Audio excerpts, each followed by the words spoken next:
In this episode of The Way We Did It, we attempt to outrun a winter storm by heading south to Mesa Verde National Park.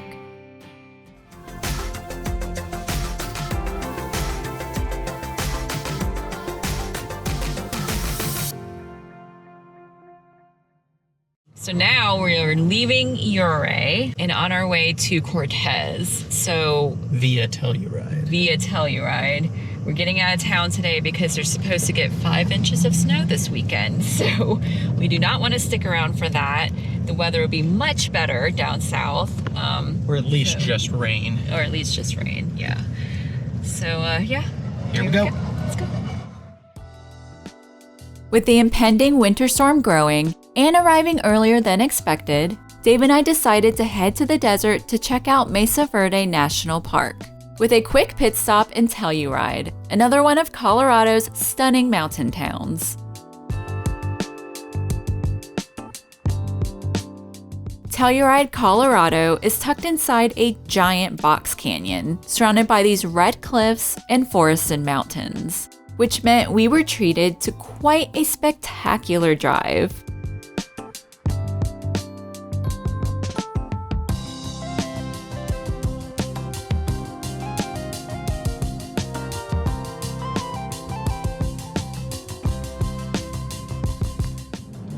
Lunchtime for the pup, even when we're on the road.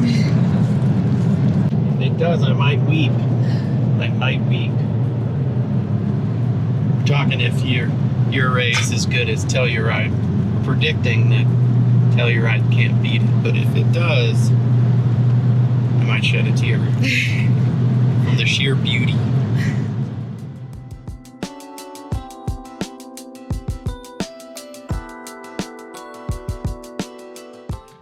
Better get the tissues.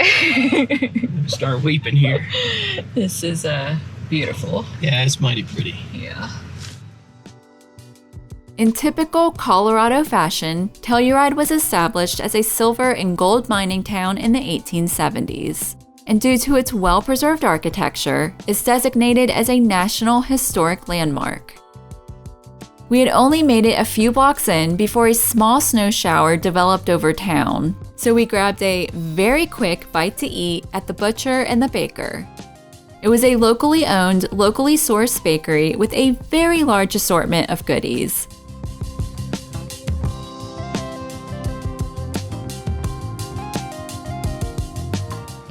Look at these cupcakes. No, definitely gonna weep. Despite how it looks, we did manage to outrun the worst of the winter storm, leaving behind the high elevation of the mountains for the sculpted buttes of the high desert. Not to mention another national park to check off our list. We're in Mesa Verde!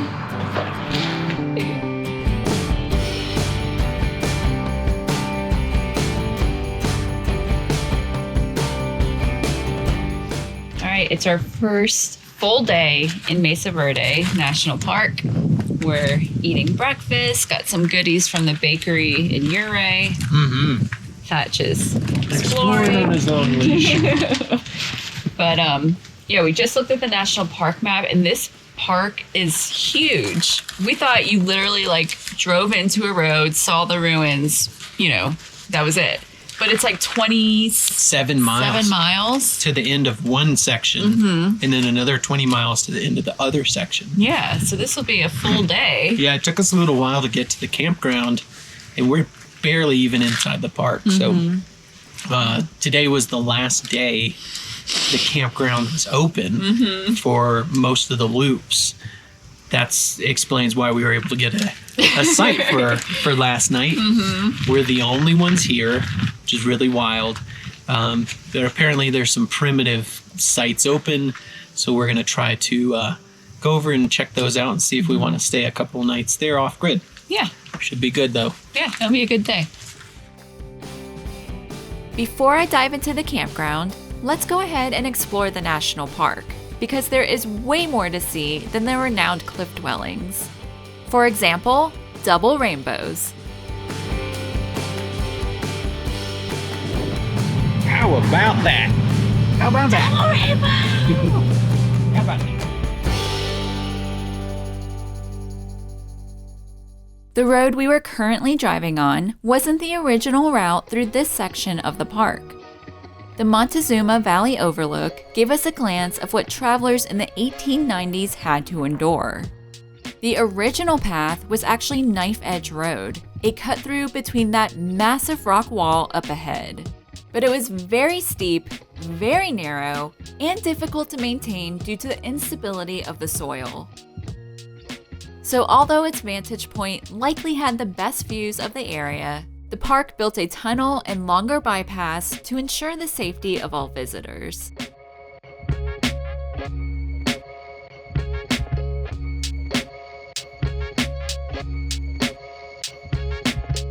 Fire is a vital part of nature, but not so helpful when trying to preserve ancient archaeological sites.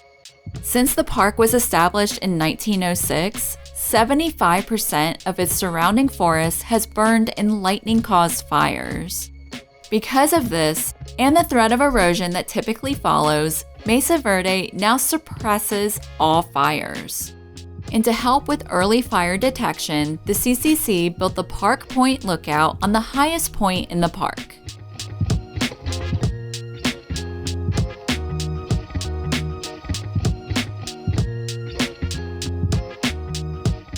The Farview Lodge was designed to reflect the park's essence of solitude and connection to its natural surroundings, of which their dining room perfectly embodied, with a framed panoramic view of the outside.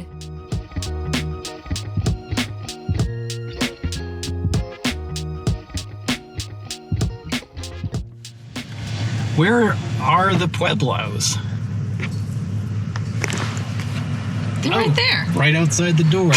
Literally. Right in the parking lot. Let's go check it out. Our first taste of ancestral Puebling ruins was right next to the parking lot of the Farview community. 200 years before the famous cliff dwellings were even built, Farview was one of the most densely populated parts of the mesa, with nearly 50 villages within a half square mile. What do you think of this, dude? Really incredible. It's pretty cool.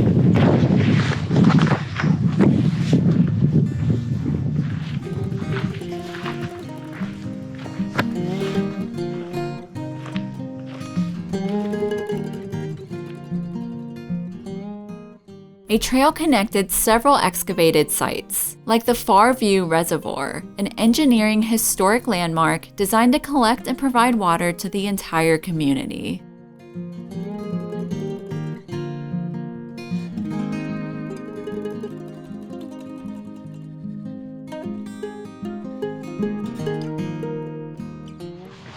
Dave, this is so cool. I know. It's incredible. And also, it's supposed to be raining all day today. 90% chance of rain. We have blue skies. Mm-hmm. So hopefully it holds out for us to see the rest of the stuff. Yeah. The megalithic house featured this large, rustic, keyhole-shaped kiva for social gatherings.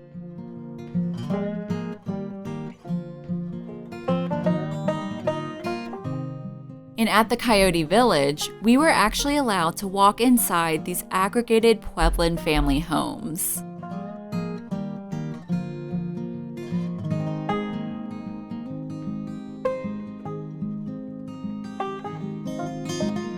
This was all built around 900 AD, which was difficult for us to wrap our heads around. It seemed like such an unfathomable timeline for these structures to still be here 1,100 years later. But even with this gigantic time gap, we strangely had this feeling of connection, being in someone's home, conscious of the fact that a person touched these exact sandstone blocks over 1,000 years ago. It was a very unexpected but truly special experience.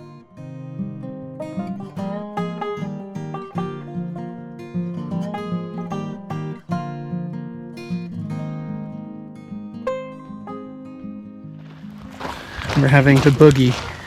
Dave jinxed us.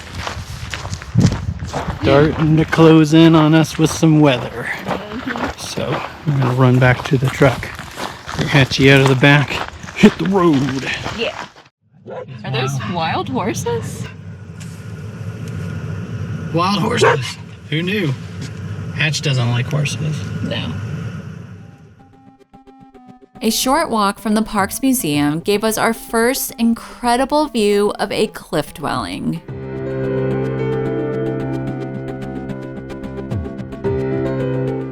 The Spruce Tree House is one of the best preserved cliff dwellings in the park.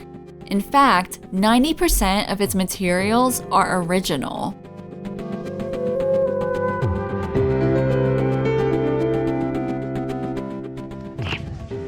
That's so cool.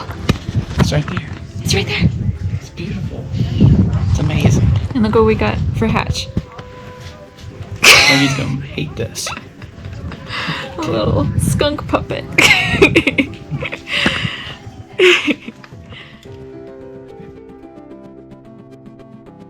And when you do manage to pull yourself away from the overlook, don't forget about the museum. It provides an informative overview of the history of Mesa Verde, along with insight into ancestral Pueblo life.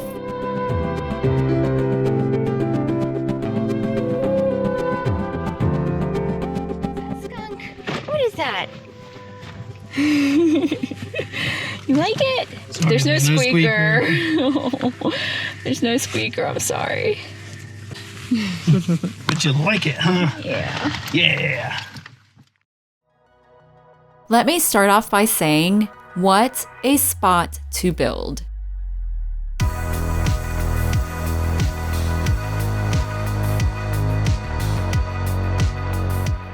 The Cliff Palace is the postcard photo we've all seen, so getting to stand directly in front of it, in person, was nothing short of surreal. This dwelling contained 150 rooms and 23 kivas, likely housing a population of 100 people. Its sheer size suggests it was likely a significant site for ceremonial use.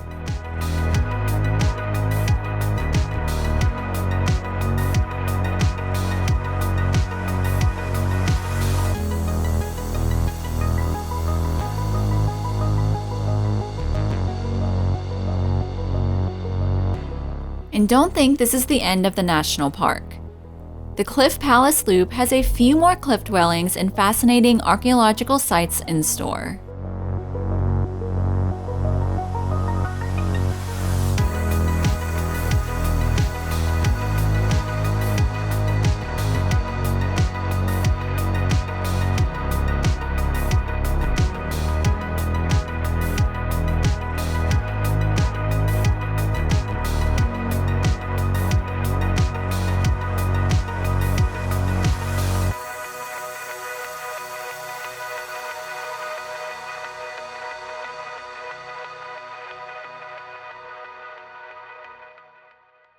Is that our next rig, Dave? If God willing, if you'll allow it. Yes, please. Now, let's go check out the campground. Because it was so late in the season, we were able to get same-day reservations at the Morfield Campground inside the national park. I know, it's scary, but get out of our sight. Get out of everywhere. Everywhere. Oh, hi! Hello, herd of deer. All right, come on back. We booked a back-in site with full hookups that came with a picnic table and fire pit. The campground also had a general store and bathhouse. Dave and I intended to camp out here for another few days, but the storm we had just outrun caught back up with us, bringing constant rain and dropping temperatures. So it was back to the drawing board to figure out where to next. Next time on The Way We Did It. We decided to keep chasing warmer temperatures and join the snowbirds in Palm Springs, California.